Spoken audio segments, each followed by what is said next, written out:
Hi there, and welcome to Marketing 101 Big Steps for Small Businesses, the podcast that takes the overwhelm out of marketing and brings you tips, tricks, and actions to enhance and grow your own business on a weekly basis. I'm Alex, the founder of Marketing 101. We are a marketing consultancy born from me, a furloughed marketer, giving free support to businesses throughout the C-19 pandemic. And we now offer consultancy and marketing support whilst continuing to give free guidance to small businesses and the self-employed. You can listen to the episodes of this podcast in any order. Just scroll through all the available episodes and see which ones are of use to your business. So grab something to make notes and let's get to the content. This is episode 1 of a special 2-part podcast all about social media. It is a huge subject. There's loads to talk about. We're not even going to cover it all in just these 2 episodes. We'll go deeper down the line. But in this half of the special 2-part podcast, we're going to talk about how and why social media works, the reasons that you might want to use it for your business, and the way to set yourself achievable goals and metrics. Part 2 is going to be released at the same time, so you can go straight there after this, and it's going to dig into the specifics of what we consider to be the main social media platforms, and that's Facebook, LinkedIn, Twitter, Instagram, and YouTube. We're going to talk through how to use each one of those in detail and help you decide which is best for your purpose. But first of all, in this podcast, we need to figure out your purpose. So does social media really work, or am I doing it right? Is a conundrum that a lot of our clients have discussed with us, and I think it's pretty common in small businesses. With over 3 billion people around the world using social media each month, it's no real surprise that small businesses and the self-employed want to get involved. But it's not easy, and it's not something that you should stumble into blindly and just go for it. I've written down a few of the questions and statements that we've had from our customers over time. We hear things like, we do it because we thought we had to, or we don't know why we do social media, but we do. We don't know if it brings us customers. What's the point of social media, or what are the benefits of social media? Because often it doesn't seem to be financial. How do I measure its success? How do I know if I'm doing it right? How do I know if it's working? And one of the big ones is, am I on the right platforms? Or people say, should I be on this platform or that platform? So if these are the kind of questions that you ask yourself, then listen on. We're going to answer them all. We're going to cover social media in general. And then, as I said, in part 2, we'll dip into the main platforms to talk about them and whether you should be using them at all, and if so, how to use them correctly. The first thing I want to address is the question of whether social media actually works. And yes, of course it does. Of course it does. I can guarantee that your customers are on social media, and as a rule, people are much more receptive to receiving marketing messages delivered on social media. It's just a kind of softer approach. So it can work for any kind of business, but you must address what works means for you. Measuring success on social is not just as easy as setting it up and watching the money roll in. Like a lot of modern marketing activities, social media must be given the time to take effect, not just on its own, but as part of an overall marketing mix. Now, I think that's probably the first time I've used the phrase marketing mix in this podcast, so we will just touch on it now, but I will do a much deeper podcast and some nice visuals for you down the line, because a marketing mix is really, really important. It's the recipe for your success. But basically, the marketing mix is the variety of activities that you choose to work together in harmony to promote your business, like a spider's web of marketing activities, all designed to create that web to catch your, let's use the word customer, not prey, but you get the idea. It's very rare for one single advertising or marketing activity to be successful on its own without others supporting it. And social media is great as part of that marketing mix team. It helps deliver all your messages, your news, your content. It can drive people to your other touch points. But if you're planning to plan it on its financial metrics alone, how much money can you see it bringing in, then be prepared to be disappointed for a long time. It's not going to be that driver for you straight away. This is a long game here. A side note, on this point, actually. It's also known that activity on social media helps your SEO, your search engine optimization. So that is to say, it will improve your rankings on search engines like Google. A combination of your own activities on social and other people talking about you is going to have the best effect here. So that's one of the side benefits of social media. So that's not to be forgotten. These benefits pile up, But my first piece of advice with social media is it's exactly the same advice as I give for loads of marketing activities or any activity at all within your business, which is you've got to flip it on your head and start with your goal. Too often people say things like, I want to do this event, I want to buy this advertising in a magazine, but flip it on its head. What's your goal? What are you trying to achieve? Any time that you're spending your time, your resources, or your money on a marketing activity, then begin with this question. What is your goal? What are you trying to do? Define your goal and move forwards from that. Let the goal define the activity. And then, to my earlier point, let the goal define your measure of success as well. Of course, as business success is driven financially, it is very important. But there are many other things you can monitor, measure to define the success of a particular part of the sales cycle or a particular part of the marketing mix or your customer journey. And by tweaking those things, such as your social media activities, you can increase the overall success of your business. Now, put simply, your business's turnover is a sum of its parts. Its parts being your marketing mix, and social media is one element of that marketing mix. So don't put too much hope and emphasis on social media to start off with. It does take time to grow. Going viral is not something that can happen easily or happens often. You're not paying for a primetime TV advert here, right? You are accessing an affordable DIY marketing method here. So instead, try to decide what success and improvement looks like, knowing that any amount of traction will benefit your business positively. Any amount of traction at all on social media is going to have that positive effect on your marketing mix and your business's turnover in the long run. So in a moment, we're going to talk about why you might want to run social media channels for your business. But first up, please just hold tight whilst I earn my keep with a couple of quick money messages.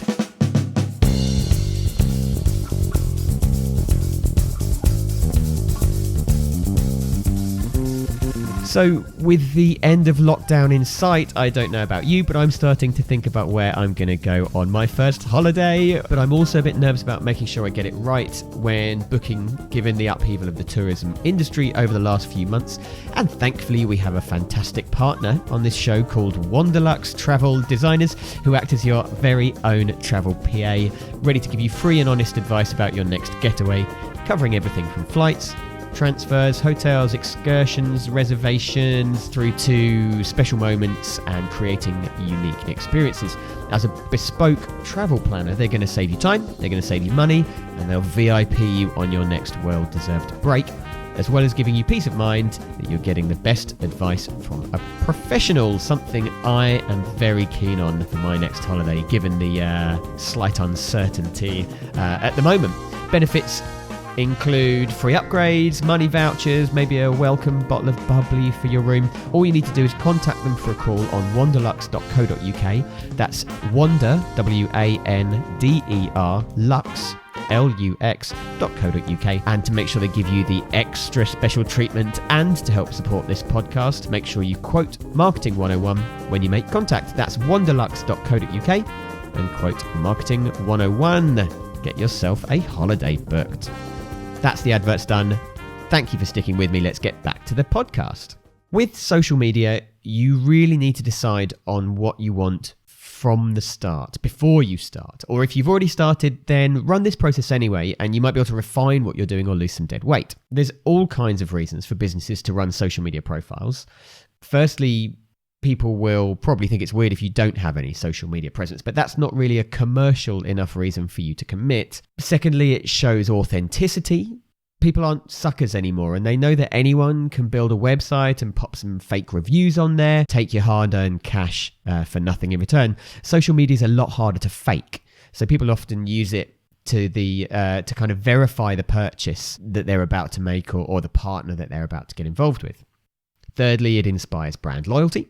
So if you can persuade people who have already bought from you to join your community on social media, then you're going to be able to sell to them again much more easily. They might even become a brand advocate that recommends you to their friends or shares your content, and that is the advocacy dream. Get your existing customers loving you so much and so engaged that they're going to work for you. And don't forget as well, people go to social media to look for recommendations. It's called social selling, and it's so trusted. A recommendation from a friend, or even just a follower or a subscriber or an acquaintance that maybe you've actually never met before, is a much bigger persuaded than an unsolicited flyer through your door or an advert on the side of Google. If you're not on social, then people are going to find it harder to recommend you. So those are some of the reasons that you should be on social media, but they're not goals in themselves. And I did say earlier, you've got to put the goal first. So what I've done is I've dropped down a list here of the kind of goals that you could choose to fulfill with social media. Note,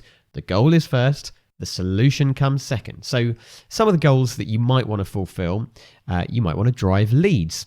That's probably one of the biggest one, along with driving sales. They are different. So driving leads, you're gathering contacts to push through your sales funnel. Driving sales is when you want to sell something there and then. Those are the two most obvious, and they're great goals. You might want to build brand awareness, and this is huge for social media. This is absolutely where you want to be harnessing social media. Why do you want to build brand awareness? So you can increase footfall, both physically and digitally. So maybe you want to actually drive people to your shop or to your website. And if you have got that goal to increase the amount of people visiting your website, then almost certainly having a good social media presence is going to do that. Now, you might not necessarily see them click through from Facebook, from your page or from your advert, but they might just recall you next time they have a need for your service.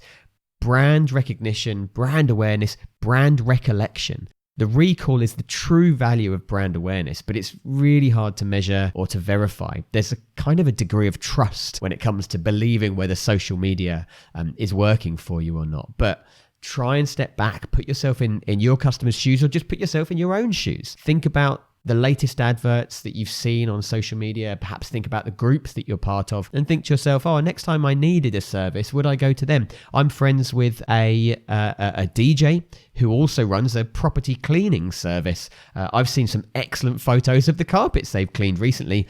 Their business name is stuck in my head. If it wasn't for their social media presence, I'd be going to Google. I'd be going to the Yellow Pages. I don't need to do any of that. I've got my solution already through social media. So that's your brand awareness and your brand recognition working hard for you right there. Brand awareness can help influence a buying decision. So if your business is listed in a local directory or on a comparison site, or if you're a physical shop and there's several of you in the same town or city, then brand awareness might sway favor for you. So out of all those businesses, I recognize that one. I've seen them on social actually, I think, or even you can't remember where you've seen them, but you recognize the brand, you feel more confident approaching them. So that's brand awareness, a huge goal that you might want to use social media to become the solution for. Another goal might be customer service. Simple as that, giving your customers a way to contact them other than by phone or email contact forms. People love it. Twitter. I mean, that's where I go to reach out to brands first. That is my first port of call. I don't want to go to a website. I don't want to sit on hold on a call. I don't want to have to dig out an email address or even find that number, that phone number in the first place. I go to Twitter, I find the brand, and I tweet them. So customer service is a great goal to have. Of course, you're going to have very different metrics there for success, and we'll talk about that down the line. And then a couple of other goals that are quite similar. You might just want a portfolio for when potential customers look you up to help kind of seal that deal. Or you might want a vanity social media presence, which is to kind of show off within your trade, gain trade press exposure, or maybe just flaunt it in front of your competitors. And I guarantee your competitors are on social media as well. And then the last goal, which is a very current modern goal. It's all about inbound marketing, and that's to engage your audience. People don't want to be sold to all the time. So what you want to do these days is have conversations. You don't run adverts, you run conversation campaigns or engagement campaigns. So this is where you talk to your audience on a social media platform. You're going to get intel, you're going to get feedback at the same time as pushing that brand awareness and building those advocates for your business. So there we go. Those are a load of goals that you might have that you could solve or address, perhaps with social media. There's doubtless going to be more, but those are the key ones that I think you can address. So your first step is to figure out which of those apply to you, and it might differ for each platform. Maybe you've got all those goals, and then you need to start thinking, well, which platform is going to do the best job for that goal? Or maybe which platform can cover several of those goals? But I'm going to be honest, if you've got all of those goals, you may need to use all the platforms, and you probably need to get a member of staff dedicated to your social. But as a small business, that's probably not possible for you right now. And what you really want to avoid is social media becoming a drag. You don't want it to take up too much of your time or any of your team members' time, because as I said, it's going to take some time for you to see the benefits. So my advice is to pick a couple of those goals and then pick just a couple of social media platforms and get them working for you. A couple of good social media presences trumps lots of average ones any day of the week, and you're going to save yourself loads of time, loads of hassle and frustration by keeping that focus more narrow. Another really useful benefit of deciding on your goals first is that you can understand success a lot better. So if you're opening up a Twitter account for customer service, then you don't need to be worried about how many followers you've got, how many likes your posts get. You've opened it up. It's there. If people want to use it, they'll use it. If they don't, they don't. But that's your goal achieved. You've got an extra level of customer service there. If you're going for the portfolio page or vanity page or on Instagram or Facebook, then don't worry about running adverts. Don't worry about trying to make posts that will encourage people to purchase. Focus on creating a beautiful feed, getting it in front of the right audience. Maybe you're going to research some hashtags. Maybe you can engage with other similar feeds, and be content that when a potential customer or a competitor, if you're on the vanity thing, does stumble across your page, they're going to be suitably impressed. Goal achieved. Simple. So I've talked through the reasons that you should use social media. I've talked through the goals that you might have to use social media to solve, and that the emphasis is on use there. Decide your goal, use the tool.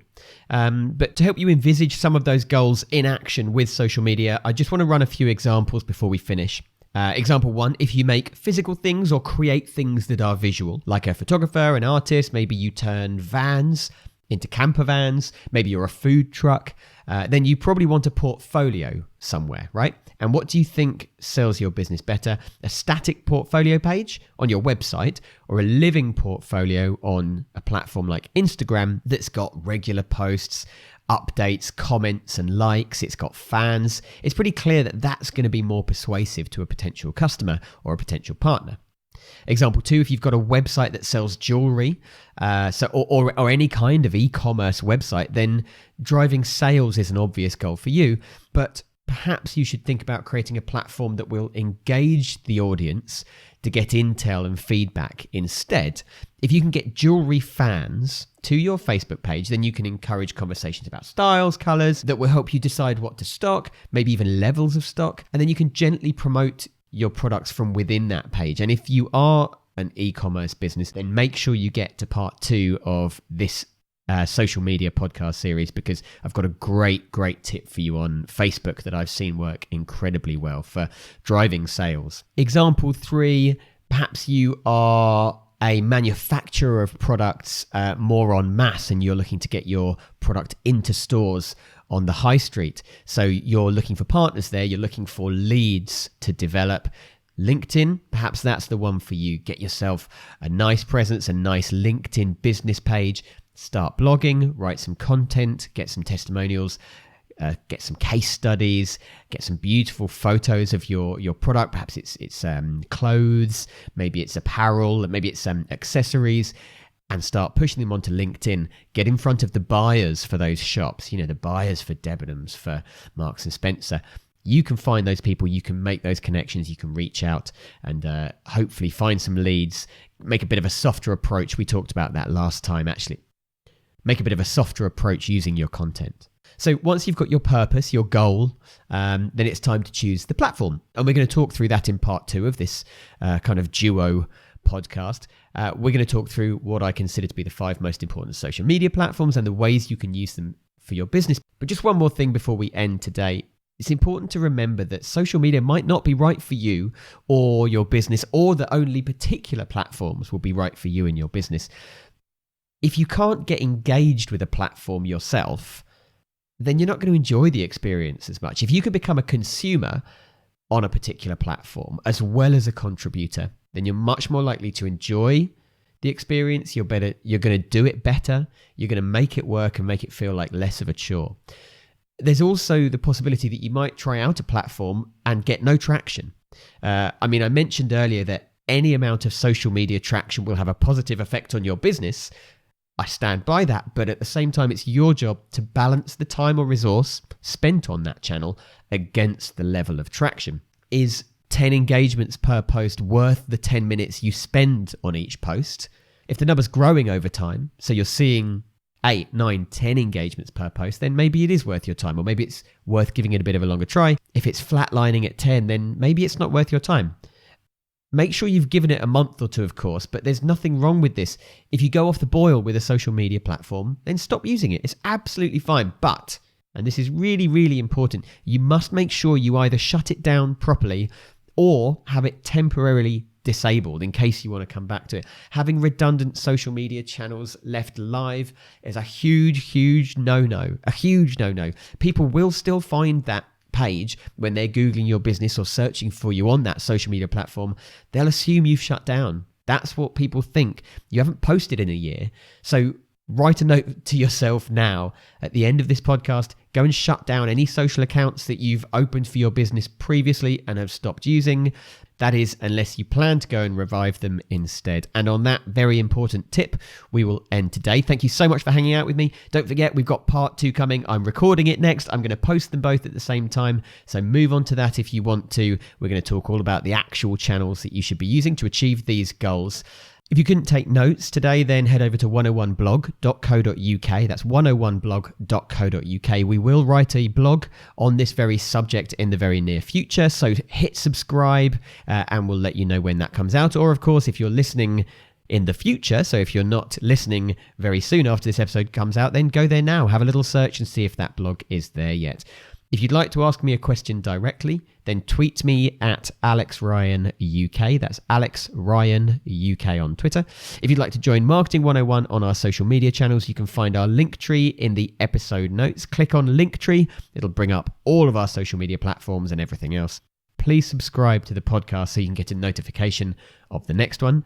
And if you can, leave a review or just a star rating. That's really going to help the podcast out. That'll do for now. Thank you very much for stopping by, and we will see you next episode.